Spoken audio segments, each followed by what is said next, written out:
Ninguém reparava nela. Nem quando ela passava empurrando o carrinho de limpeza. Nem quando abaixava a cabeça para não atrapalhar a pressa dos jalecos. No Hospital Santa Aurora, ela era só a Dona Lúcia. Dona Lúcia tinha 60 e poucos anos. Mãos rachadas de tanto desinfetante. Joelhos que reclamavam em silêncio. E um jeito de olhar para os outros, como quem pede desculpa por existir. Ela não pedia nada. Só trabalhava, só limpava. Só seguia. Até que numa manhã comum, uma coisa brilhou no chão do corredor. Não era uma moeda, não era uma bijuteria barata. Era algo pesado, frio, com um símbolo gravado, tão diferente que parecia não pertencer àquele lugar. Dona Lúcia pegou o objeto devagar, como quem segura um passarinho ferido. Seus olhos apertaram.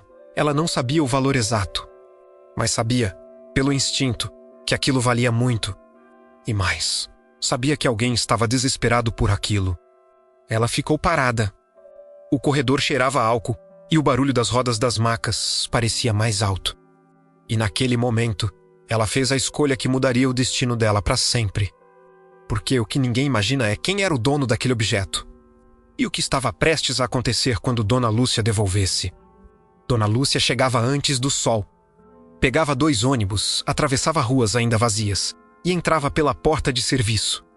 O uniforme simples, o lenço no cabelo, o crachá meio gasto. No vestiário, ela cumprimentava as outras funcionárias com um sorriso manso. Bom dia, meninas. Deus abençoe a gente hoje. Algumas respondiam, outras só olhavam. Ela já estava acostumada. Era viúva há 8 anos. O marido, seu Adalberto, tinha morrido de um infarto. Depois disso, ela passou a viver com a filha mais nova, Ana Paula, e o netinho, Vinícius, de 7 anos. A casa era pequena, mas era cheia de amor e de contas. A filha trabalhava como atendente em loja, ganhava pouco. E Dona Lúcia, mesmo com a coluna ruim, decidiu não ficar parada. Mãe, a senhora já fez tanto. Descansa. Descansar não paga remédio, minha filha, e eu ainda tenho força. Enquanto eu puder, eu vou. No hospital, ela era cuidadosa. Limpava sem pressa, mas com perfeição. Um canto sujo era um risco. Um piso molhado era um tombo. Ela tratava o hospital como se fosse casa. E talvez fosse. Porque ali dentro, tudo que ela não tinha em dinheiro, ela tinha em dignidade. Só que dignidade, naquele lugar, muitas vezes não recebia respeito. Os médicos mais novos passavam sem olhar. Os mais velhos nem disfarçavam o desprezo. E entre os funcionários, sempre existia aquele grupinho que ria de quem era bonzinho demais. Um deles era Mauro, um auxiliar administrativo que adorava se sentir acima. Lá vem a santinha da limpeza. Ele dizia, alto, para todo mundo ouvir. A senhora acha que está no céu, Dona Lúcia? Ela só sorria. Eu acho que a gente faz o bem porque é certo, meu filho, e isso irritava. Porque gente boa lembra aos outros aquilo que eles deixaram de ser. Naquele dia, Dona Lúcia estava no corredor do 3º andar, onde ficavam as salas de cirurgia e a ala de internação premium. Era um lugar diferente, mais silencioso, cheiro de perfume caro misturado com hospital e visitas com roupas bonitas. Ela terminou de passar pano perto do elevador quando viu, perto da parede, quase escondido, um objeto metálico. Ela olhou para os lados, ninguém abaixou com esforço. Pegou. Era um broche, mas não um broche comum. Tinha detalhes finos, uma pedra escura no centro e um desenho antigo, como coisa de família tradicional. Ela virou na mão e viu uma inscrição minúscula. Dona Lúcia não sabia ler letras pequenas sem óculos. Puxou o óculos do bolso, encaixou no rosto e aproximou. Letras gravadas, nome A, Monteiro. Ela sentiu o coração bater mais forte. Monteiro. Esse nome era falado como se fosse dono do mundo. Augusto Monteiro era um dos maiores doadores do hospital, empresário famoso. E diziam que a família dele tinha peças raras, heranças, coisas de museu. Dona Lúcia engoliu seco se aquilo fosse dele. Valia uma fortuna.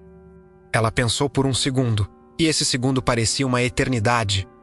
Então veio a lembrança do netinho pedindo um tênis novo, e ela dizendo, talvez mês que vem. Veio a conta de luz atrasada, veio o remédio de pressão.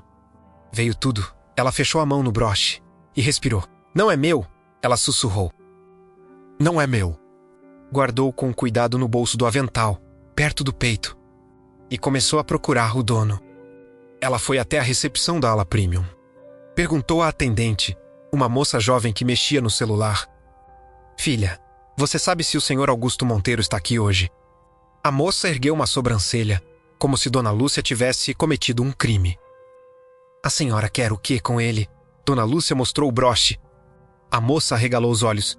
Meu Deus, onde a senhora achou isso? No corredor, deve ter caído de alguém. A moça pegou o broche e quase deixou cair de novo, nervosa. Isso não é qualquer coisa, senhora. Isso aí, é caríssimo. Dona Lúcia sentiu, eu imaginei. A moça olhou para ela, desconfiada. A senhora vai devolver mesmo? Dona Lúcia fez uma cara simples. Claro, o que não é meu, não é meu. A moça soltou uma risada curta, sem humor. Nossa, a senhora é muito... Ela mordeu o lábio, procurando palavra. Muito boazinha. Dona Lúcia sorriu, sem entender a ironia. Eu só faço certo. E então, do lado, Mauro apareceu. Ele ouviu, ele viu. O que está acontecendo aqui? Ele perguntou, chegando perto, fingindo preocupação. Dona Lúcia, o que é isso aí? A moça mostrou, Mauro quase engasgou. Isso aí vale. Vale muito. Dona Lúcia, ela respondeu com calma. Por isso mesmo eu tô indo devolver. Mauro arregalou os olhos, riu alto. Devolver? A senhora está doida. Ele olhou para a atendente e fez um gesto como quem diz, olha isso, Dona Lúcia. Ninguém ia saber, ninguém. Isso podia mudar sua vida. Dona Lúcia apertou o broche e falou baixo, e podia estragar minha alma. Mauro fez uma careta. Nossa, que papo de novela. A senhora é muito idiota. Desculpa falar. Idiota mesmo, a moça ficou sem graça. Dona Lúcia respirou, tentando não se ofender. Você chama de idiota. Eu chamo de honestidade. Mauro bufou.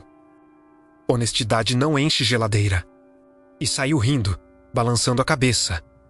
Dona Lúcia ficou ali, parada por um momento, sentindo um peso no peito. Só que ela não fazia ideia de que Mauro não ia deixar aquilo quieto. E que ele ia tentar virar todo o hospital contra ela. Depois de perguntar, descobriram que Augusto Monteiro estava no hospital sim, mas não como visitante. Ele estava internado, o poderoso empresário, o homem que parecia inabalável. Estava fragilizado. Dona Lúcia pediu autorização e foi guiada até o quarto. A porta se abriu. O quarto parecia hotel, sofá, televisão grande, flores. E na cama, um homem de 50 e poucos anos, olhar cansado, mas postura firme, mesmo doente. Ao lado, uma mulher elegante, talvez esposa, falava com um médico. Quando Dona Lúcia entrou, todos olharam como se ela tivesse errado de sala. Pois não, disse a mulher, seca. Dona Lúcia segurou o broche com as duas mãos. Com licença, eu encontrei isso no corredor. Tem seu nome atrás. Eu imaginei que fosse do senhor. A mulher se aproximou num pulo e pegou o broche. Ela ficou pálida. Augusto, ela sussurrou. É o broche do seu pai. O homem na cama, Augusto, mudou a expressão na hora. Os olhos ficaram úmidos. Esse broche, ele disse, com a voz falhando. Eu achei que tinha perdido para sempre. Dona Lúcia não entendeu a emoção, mas sentiu. A mulher perguntou, dura, desconfiada, onde exatamente você achou? Dona Lúcia explicou. Augusto levantou um pouco a cabeça, encarando Dona Lúcia de um jeito diferente. Não era olhar de nojo, não era olhar de superioridade. Era olhar de alguém que finalmente vê alguém. Você trabalha aqui? Ele perguntou. Sim, senhor, na limpeza. Ele respirou fundo, como se segurasse choro. Você poderia ter ficado com isso. E ninguém saberia. Dona Lúcia assentiu. Eu pensei nisso por um segundo. Mas não consegui. Não seria justo. Augusto fechou os olhos por um momento. Meu pai usou esse broche no dia em que me perdoou. Ele disse baixo. Antes de morrer, a mulher tocou o braço dele. Dona Lúcia ficou em silêncio. Augusto abriu os olhos e falou. Firme, obrigado. E então ele disse algo que ninguém esperava. Como é seu nome? Lúcia, senhor, Dona Lúcia. Você salvou uma parte da minha história. A mulher respirou fundo, tentando controlar o incômodo. E Augusto continuou, eu quero te recompensar. Dona Lúcia regalou os olhos. Não precisa, senhor. Augusto levantou a mão. Precisa sim. Você fez algo raro. Você teve caráter quando ninguém estava olhando. Dona Lúcia engoliu seco. Ela estava emocionada, mas tinha medo. Medo de aceitação parecer interesse. Eu fiz porque era certo. Só isso. Augusto sorriu fraco. E por isso mesmo você merece. O problema é que, enquanto isso, do lado de fora, Mauro já estava espalhando outra versão da história. No refeitório dos funcionários, a fofoca corria como vírus. Você soube da Dona Lúcia. O quê? Pegou um broche milionário e foi devolver. Dizem que ela tentou vender antes, mas ficou com medo. Sério, Mauro que falou. Ele disse que viu ela escondendo no bolso. Dona Lúcia atravessou o corredor e percebeu as pessoas olhando diferente. Sussurros, risinhos, caras tortas, ela não entendeu. Até que uma colega, Sônia, se aproximou e falou baixinho: Lúcia, estão falando coisa feia de você. Dona Lúcia sentiu um gelo. Que coisa? Sônia mordeu o lábio. Que você pegou para roubar e devolveu só porque foi descoberta. Dona Lúcia ficou sem ar. Meu Deus, quem está falando isso? Sônia apontou com os olhos. Mauro, encostado na parede, rindo. Dona Lúcia andou até ele com calma, mas o coração tremendo. Mauro, por que você está fazendo isso? Ele deu de ombros. Tô só falando o que eu vi. Você estava com o broche no bolso. Não estava. Eu estava indo devolver. Mauro riu. Está. E eu sou o Papai Noel. Dona Lúcia sentiu as mãos suarem. Você está tentando me sujar? Por quê? Ele se aproximou e falou baixo, cruel. Porque você se acha melhor que todo mundo. Porque você fala de alma, honestidade. E faz a gente parecer ruim. Ela piscou, segurando lágrimas. Eu nunca quis fazer ninguém parecer ruim. Eu só tento ser correta. Mauro sorriu de lado. Pois é, e ser correta aqui é ser otária. Vai aprender. Ele se afastou, deixando Dona Lúcia no meio do corredor, humilhada. Naquele dia, ela limpou chorando escondido. Ela pensou em desistir, pensou em ir embora. Mas então lembrou do neto, da filha, e seguiu. Só que ainda não tinha acabado. Porque o hospital ia abrir uma investigação interna a menos e Dona Lúcia ia ser chamada como suspeita. 2 dias depois, Dona Lúcia foi chamada na sala da administração. Sala fria, mesa grande, gente séria. O supervisor dela, o gerente do hospital e uma mulher do arar. Dona Lúcia, sente-se. Ela sentou com as mãos no colo, tremendo. Estamos apurando um incidente envolvendo um objeto de valor perdido no hospital. Dona Lúcia respirou. Eu devolvi pro dono. Sim, mas houve denúncias de funcionários de que a senhora teria se apropriado inicialmente. Dona Lúcia abriu a boca, mas a voz sumiu. Quem disse isso? Ela perguntou. O gerente cruzou os braços. Não podemos revelar, mas há relatos. Dona Lúcia sentiu um nó na garganta. Eu não roubei, eu achei no chão e fui devolver. Isso é tudo Ará? Perguntou. A senhora tem testemunha? Ela pensou na atendente. Mas e se a moça não quisesse se envolver? Ela pensou.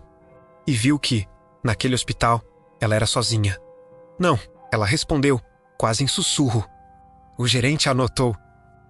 Infelizmente, sem testemunhas. Precisamos registrar a advertência e acompanhar seu caso. Dependendo, isso pode virar demissão. Dona Lúcia ficou pálida. Demissão significava fome, significava remédio faltando, significava o neto sem escola. Ela saiu da sala com vontade de desabar. No corredor, encostou na parede e chorou. E aí, alguém passou. Um médico jovem, Dr. Caio, que sempre foi educado com ela. Ele parou. Dona Lúcia, está tudo bem? Ela enxugou o rosto rápido. Tá sim, doutor. Só cansaço. Ele olhou firme. Eu ouvi o que estão fazendo com a senhora. E não acho justo? Dona Lúcia arregalou os olhos. O senhor ouviu? Sim. E eu vi uma coisa. A senhora é uma das poucas pessoas aqui dentro que trata todo mundo com respeito. Eu não acredito que a senhora roubou nada. Ela chorou mais. Obrigada. Ele respirou. Eu posso tentar ajudar. Mas a senhora precisa me contar tudo, direitinho, ela contou. E doutor, Caio franziu a testa. Augusto Monteiro? Ele repetiu, eu? Eu sou médico da equipe dele. Dona Lúcia sentiu um choque. O senhor trabalha com ele.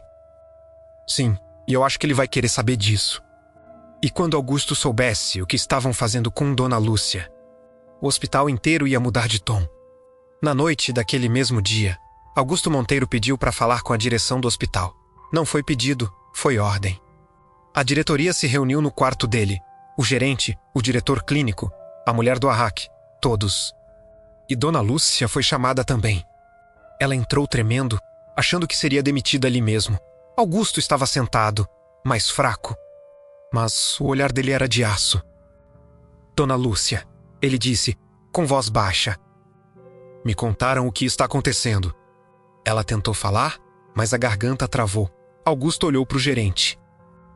Vocês estão investigando essa mulher por ter devolvido algo meu. O gerente se ajeitou. Senhor Augusto, houve denúncias. Augusto ergueu a mão. Denúncias de quem? Silêncio? Não importa. Eu vou falar o que importa. Eu perdi o brosse. Dona Lúcia devolveu. E eu sei que ela devolveu por caráter. Porque quando ela entrou aqui, ela poderia ter mentido. Ela poderia ter dito o que achou na recepção, na portaria. Mas ela falou a verdade, exatamente onde estava. A mulher elegante ao lado que antes parecia desconfiada respirou fundo e disse, eu mesma vi a expressão dela. Não era expressão de culpa, era de honestidade. O gerente ficou vermelho. Augusto continuou, com firmeza, e enquanto vocês perdem tempo perseguindo gente honesta. Tem gente aqui dentro espalhando mentira. Ele virou o rosto, chamando o Dr. Caio. Doutor, me diga o nome. Dr. Caio hesitou, mas falou, Mauro, auxiliar administrativo. Augusto assentiu lentamente. Tragam ele aqui. Minutos depois, Mauro entrou sorrindo, achando que era promoção. Senhor Augusto, uma honra. Augusto cortou. Você acusou Dona Lúcia? Mauro engoliu seco. Eu só. Você disse que ela roubou. Mauro tentou rir. Eu só achei estranho, porque, um broche desse. Augusto inclinou o corpo para frente, o olhar duro. Você acha que, por ela ser da limpeza, ela seria capaz de roubar? Mauro ficou pálido. Não, eu. Augusto elevou a voz. Responda, Mauro gaguejou. Eu pensei. Augusto respirou fundo e então soltou. Você não pensou, você julgou. A diretoria ficou em silêncio absoluto. Augusto olhou para o gerente. Quero esse homem afastado hoje e quero uma retratação formal a Dona Lúcia. Mauro arregalou os olhos. Não, eu preciso desse emprego. Augusto falou frio. E Dona Lúcia precisa de respeito. Coisa que você não teve. Mauro tentou falar mais, mas foi conduzido para fora. Dona Lúcia estava em choque, tremendo. Augusto virou para ela e falou, com ternura, Dona Lúcia, eu prometi recompensa. Mas agora eu quero mais do que isso. Eu quero corrigir uma injustiça. Ela chorou. Eu só fiz o certo. Augusto assentiu.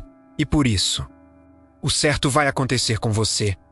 No dia seguinte, Dona Lúcia chegou para o trabalho achando que tudo seria igual, mas não foi. Na entrada do hospital, a diretoria esperava. O gerente, com a cara séria, entregou um papel. Dona Lúcia. Em nome do hospital, pedimos desculpas formais pelo constrangimento. Sua reputação está preservada. E o senhor Augusto Monteiro fez uma doação específica. Ela franziu a testa. Doação? O diretor clínico sorriu. Ele criou um fundo para funcionários de base. Limpeza, cozinha, manutenção, para cursos, assistência e emergências. Dona Lúcia levou a mão à boca. Meu Deus. E então, Augusto apareceu numa cadeira de rodas, sendo empurrado pelo Dr. Caio, ainda fraco. Mais presente, todos no corredor olharam. Augusto parou diante dela. Dona Lúcia, esse hospital tem gente importante. Mas hoje eu aprendi quem é essencial. Ele estendeu um envelope. Isso aqui é para a senhora. Dona Lúcia abriu com as mãos tremendo. Era um documento. Uma bolsa de estudo para a filha concluir faculdade e um auxílio financeiro para casa. E uma carta contratação da Dona Lúcia como supervisora de higienização. Com aumento, Dona Lúcia chorou como criança. Eu não acredito. Augusto sorriu. A senhora acreditou no bem quando ninguém acreditava. Agora é a vida acreditando na senhora. As pessoas ao redor começaram a aplaudir. Não um aplauso de obrigação. Um aplauso de respeito. Dona Lúcia olhou para o alto, como se falasse com Deus, obrigada. Augusto falou baixinho, só para ela ouvir, e tem mais. O broche, eu quero que a senhora fique com ele por uma noite. Ela regalou os olhos. Não, eu não posso. Pode sim, não como posse. Como símbolo. Para mostrar para o seu neto que honestidade não é ser idiota. É ser forte. Dona Lúcia segurou o broche, chorando. Naquela noite, em casa, Vinícius olhou o broche brilhando. Vó, isso é de princesa? Ela riu entre lágrimas. Não, meu amor. Isso é de gente que faz o certo. E ele perguntou, então ser bom dá certo. Dona Lúcia abraçou o neto, nem sempre na hora, mas sempre no final. E se essa história tocou você de alguma forma? Deixa um comentário, eu escolho o certo. Isso ajuda o YouTube a entregar esse vídeo para mais pessoas que estão precisando lembrar que o bem ainda existe. Compartilha com alguém que anda desacreditando da vida. E se inscreve no canal, porque aqui você vai encontrar histórias que doem, mas curam, porque no fim, a honestidade pode até parecer fraqueza para os outros, mas é ela que constrói os finais felizes mais bonitos.